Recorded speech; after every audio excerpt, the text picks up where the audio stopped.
আসসালামু আলাইকুম রহমতুল্লাহ বারাকাতুহ। সম্মানিত দর্শক শ্রোতা ভাই এবং বোনেরা,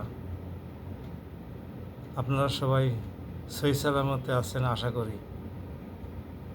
আজকে 16 তারিখ চলে গেল।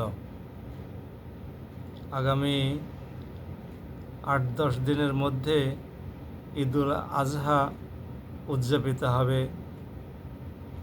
সারা বাংলাদেশ ব্যাপী এবং সময়ের ভেদে পৃথিবীর বিভিন্ন দেশে। আমরা বাংলাদেশের ঈদুল আজহা নিয়ে এবং কুরবানি নিয়ে কিছু কথা বলতে চাই আপনাদের সামনে।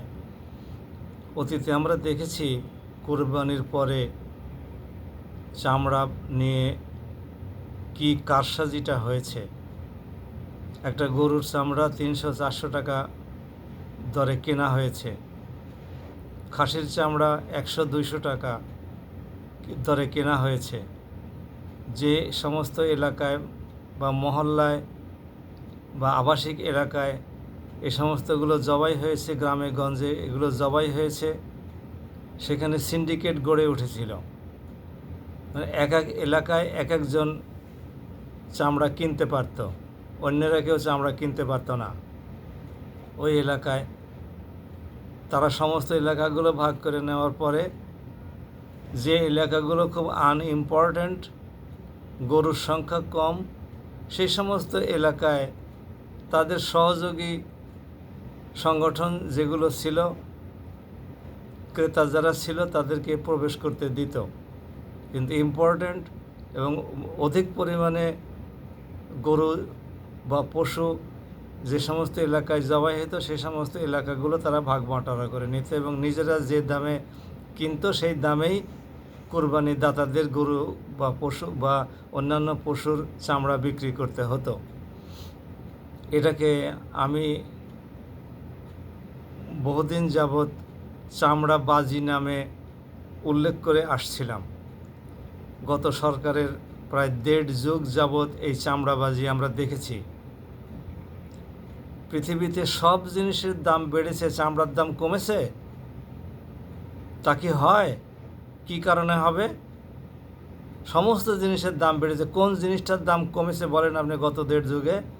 তাহলে চামড়ার দাম গত 1.5 যুগে প্রত্যেক বছর কমতেই আছে।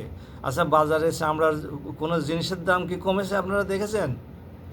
বাংলাদেশে কোরবানির চামড়ার দাম কমেছে, বাজারে চামড়ার দাম কমেছে, চামড়ার জাত পণ্যের দাম কি কমেছে? আপনাদের নজরে কি আছে? যে ব্যাগ আপনি আগে 1000 টাকা দিয়ে কিনতেন, সেই ব্যাগ কি আজকে 500 টাকায় কিনতে পারবেন আপনি?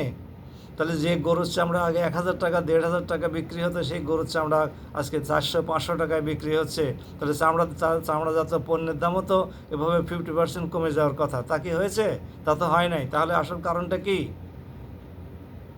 আমরা এই বর্তমান সরকারের আমলে নতুন সংসদ গঠিত হয়েছে দীর্ঘ 1.5 যুগ পরে এবং সেই সংসদে 77 জন আছে বিরোধী দলীয় এমপিগণ। সেই সাথে সরকার দলীয় বহু এমপি আছেন যারা এই সমস্তগুলোকে মনে প্রাণে ঘৃণা করেন, এগুলোকে প্রত্যাখ্যান করবেন আমরা এই প্রত্যাশা করি। আর জামাত এবং এনসিপির যে নির্বাচনী এলাকাগুলো আছে সেগুলোতে তো করবেনই। তাতে দেখা যাবে যে জামাতের প্রায় 150টি বা 130টি নির্বাচনী এলাকা, আর বিএনপির যদি সৎ এমপি থেকে থাকেন, এই চামড়াবাজিকে ঘৃণা করেন এরকম এমপি থাকেন, তাদের নির্বাচনী এলাকা মিলিয়ে প্রায় 200-200-র উপরে নির্বাচনী এলাকায় এই চামড়াবাজি যদি এবার তারা বন্ধ করতে পারেন তাহলে দেশের মানুষের বাহবা পাবেন। মনে রাখতে হবে, কোরবানির চামড়ার পুরো হকদার হচ্ছে গরিব মিসকিনরা। আমরা এই চামড়াবাজ যারা তাদের হাত থেকে এই গরিব মিসকিনদের স্বার্থকে রক্ষা করতে চাই। আসুন আমরা একসাথে সবাই কাজ করি। মহান আল্লাহ আমাদেরকে তৌফিক দান করুন। আসসালামু আলাইকুম ওয়া রাহমাতুল্লাহ।